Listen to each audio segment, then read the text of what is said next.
കുറ്റവാളികളായ കുട്ടികൾക്ക് SSLC പരീക്ഷ എഴുതാനുള്ള അനുമതി നൽകരുതായിരുന്നുവെന്ന് മരിച്ച മുഹമ്മദ് ഷഹബാസിന്റെ പിതാവ് ഇക്ബാൽ പറയുന്നു.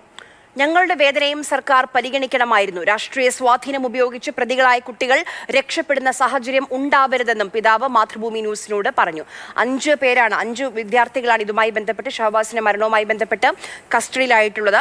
ആദ്യ ദിവസം തന്നെ അവരെ രക്ഷിതാക്കളുടെ കൂടെ വിട്ടയച്ചു. കാരണം അറസ്റ്റ് ചെയ്യാൻ കഴിയില്ല. ഇപ്പോൾ അവരെ കെയർ ഹോമിലേക്ക് മാറ്റിയിട്ടുണ്ട്. പക്ഷെ പരീക്ഷ എഴുതാം. പക്ഷേ സ്വാഭാവികമായിട്ടും ഈ ഷഹബാസിന്റെ ഉപ്പ പറയുന്നത് അദ്ദേഹത്തെ സംബന്ധിച്ചിടത്തോളം അദ്ദേഹത്തിന്റെ മകനും പരീക്ഷ എഴുതാനായി കാത്തിരിക്കുകയായിരുന്നു, പഠിച്ചു തുടങ്ങുകയായിരുന്നു.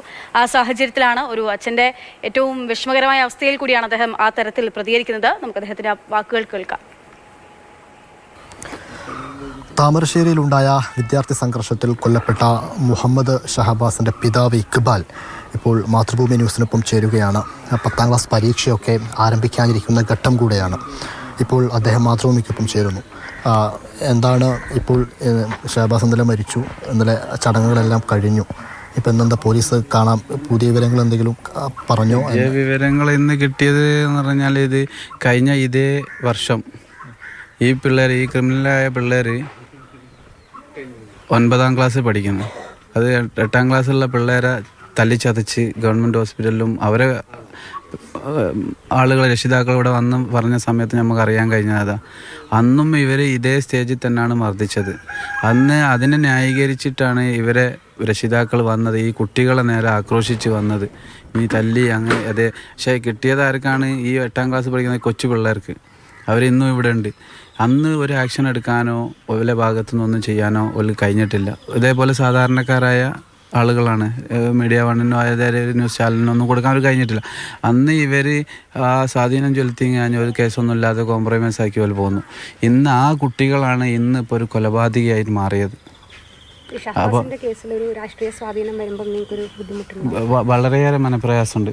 അതായത് അങ്ങനെ വരും 90% എന്നുള്ള ഞങ്ങൾ കേൾക്കാൻ കഴിയുന്നത്. അവർ പോലീസിൽ വർക്ക് ചെയ്യുന്ന ഒരു കുട്ടിയുടെ അച്ഛൻ പോലീസിൽ ജോലി ചെയ്യുന്നുണ്ട്, അമ്മ ടീച്ചറാണ് ഇവിടെ തൊട്ടടുത്ത് തന്നെ. അപ്പോൾ എന്തും ചെയ്യുക അവർക്ക് ആളുണ്ട് എന്നുള്ളൊരു പിൻബലം അവർക്കുണ്ട്, ഒരു വിശ്വാസമുണ്ട് ഉറച്ച്.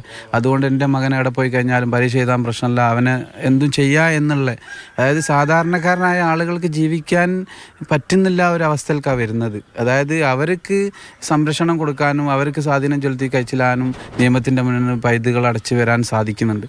പക്ഷേ അത് സാധാരണക്കാരിലേക്ക് കഴിയുന്നില്ല. അതെന്ന് വെച്ചാൽ അവർക്ക് പോകാൻ അറിയില്ല, വിദ്യാഭ്യാസപരമായിട്ടില്ല, സാമ്പത്തികപരമായിട്ടുണ്ടാവില്ല.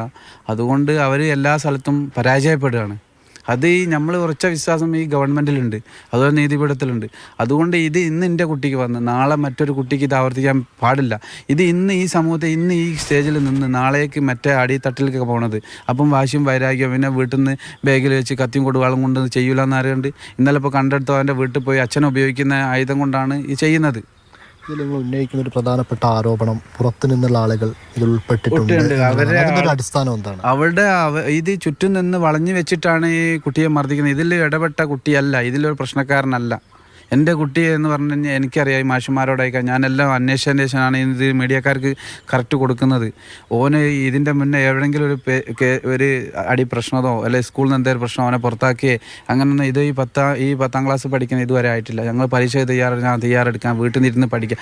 അന്ന് 5 മണി വരെ എൻ്റെ കുട്ടി അവിടെ ഇരുന്ന് പഠിച്ചതാണ്. അത് കഴിഞ്ഞതിന് ശേഷം ഒരു കുട്ടി വിളിച്ചിട്ടാണ്, അവൻ്റെ ഫ്രണ്ട്സ് വിളിച്ചിട്ടാണ് പോണത്. ഇങ്ങനെ ഒരു വിഷയം ഉണ്ടെന്ന് അറിയുന്നില്ല. എന്തെങ്കിലും ഒരു വിഷയം, അത് ഇങ്ങനെ അടി കിട്ടി എന്നുള്ളൊരു വിഷയം മറ്റുള്ളൊരു കുട്ടികൾ തന്നെ നമ്മൾ വിളിച്ചറിയിച്ച് നമ്മൾ അതിനെ സുരക്ഷിതമായി സാധനത്ത് എത്തിക്കായിരുന്നു. പക്ഷെ അതിന് പോലും നമ്മൾ കഴിഞ്ഞിട്ടില്ല. ഒരു സൂചന ഉണ്ടായിരുന്നില്ല ഷഹബാസിന് മർദ്ദനേറ്റതായിട്ട്? ഒന്നും അറിയില്ല. അവന് എന്തെങ്കിലും ഇപ്പോൾ പുറത്തേക്ക് ഒന്നും കഴിയുന്നില്ല. അതായത് മാരകമായ ഒരു ആയുധം, ഉപയോഗിക്കാൻ പാടില്ലാത്ത ആയുധം വെച്ചിട്ടാണ് എന്ത് ചെയ്യുന്നത്, മർദ്ദിക്കുന്നത്. അതും തലഭാഗത്താണ് അടിക്കുന്നത്. അത് ഉള്ളിലേക്കാണ് പ്രഹരേറ്റത്. അതിലാണ് തലച്ചോറ് കേട്ടായി. അത് അറിഞ്ഞതിൻ്റെ കൂടെ എൻ്റെ ഭാര്യ വളരെയേറെ നോർമലായിട്ടില്ല. ഒരു വെള്ളം കൊടുക്കാൻ പോലും കഴിഞ്ഞിട്ടില്ല. ഇന്ന് ഉച്ചയ്ക്ക് കൊടുത്ത ഭക്ഷണം.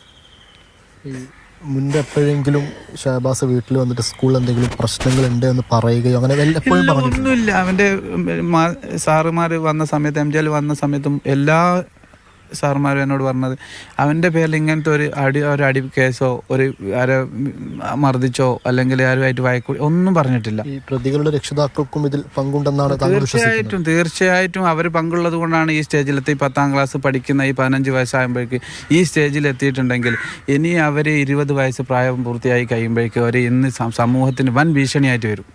നടക്കുന്ന അന്വേഷണം തൃപ്തികരമാണോ? അന്വേഷണം ഈ രീതിയിൽ പോവുകയാണെങ്കിൽ കുഴപ്പമില്ല. അതല്ല, ഇത് സ്വാധീനം ചെലുത്തി മുന്നോട്ട് നീങ്ങുകയാണെങ്കിൽ ഞങ്ങൾക്ക് വളരെ പ്രയാസമുണ്ട്, ഞങ്ങൾക്ക് സഹിക്കാൻ കഴിയില്ല. ഇപ്പം പരീക്ഷ എഴുതിക്കുന്നുണ്ട്, പക്ഷേ എൻ്റെ ഭാര്യ പറയുന്നത് എൻ്റെ കുട്ടി ഏതായാലും ഇല്ല, അവർ പരീക്ഷയ്ക്ക് ഇത് കൊടുക്കരുത് എന്നുള്ള ഗവൺമെൻറ്റിന് ഞങ്ങളെ ഇത് മനസ്സിൻ്റെ ഇത് കണ്ടു കഴിഞ്ഞാൽ അവർക്ക് പരീക്ഷ ഈ പ്രാവശ്യം അവർക്ക് എഴുതാനും സമ്മതിക്കരുത് എന്നുള്ളതാണ് എൻ്റെ കുടുംബത്തിൻ്റെ അപേക്ഷ.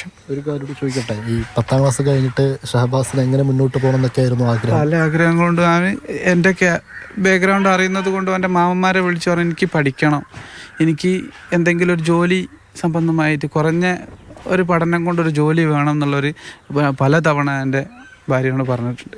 അതൊക്കെ കേട്ടപ്പോൾ നമ്മൾ നെഞ്ചാകെ പഠിച്ചു പോയി. നമുക്കൊരു സാധനം കറക്റ്റായിട്ട് പറഞ്ഞ രീതിയിൽ വാങ്ങിക്കൊടുക്കാൻ എനിക്ക് കഴിഞ്ഞിട്ടില്ല. പക്ഷേ എൻ്റെ മാമന്മാരെല്ലാം കൂടി അഡ്ജസ്റ്റ് ചെയ്ത് ഞാനിങ്ങനെ കൊണ്ടുപോകണം. ഷഹബാസിൻ്റെ പിതാവ് പറഞ്ഞ പോലെ ഇനിയൊരാൾക്കും ഇത്തരത്തിൽ ഒരു സംഗതി ഉണ്ടാവരുത്, ഒരാളും വിദ്യാർത്ഥി സംഘർഷത്തിൽ കൊല്ലപ്പെടരുത്. അതിനോടൊപ്പം ഷഹബാസിൻ്റെ പിതാവിന് നീതി വേണം. ആ നീതിപീഠത്തിൽ അദ്ദേഹത്തിന് വിശ്വാസവുമുണ്ട്. അധ്യാപകരെല്ലാം പറഞ്ഞതാണ്, ഷഹബാസ് സ്കൂളിലെ മിടുക്കനായ വിദ്യാർത്ഥിയായിരുന്നു, എല്ലാത്തിലും മുൻപിലായിരുന്നു. അതെല്ലാം ഷഹബാസിൻ്റെ പിതാവും ഇന്ന് ഓർക്കുകയാണ്. അരുൺ കിഷോറിനൊപ്പം ഇംതിയാസ് കരീം, മാതൃഭൂമി ന്യൂസ്, കോഴിക്കോട്.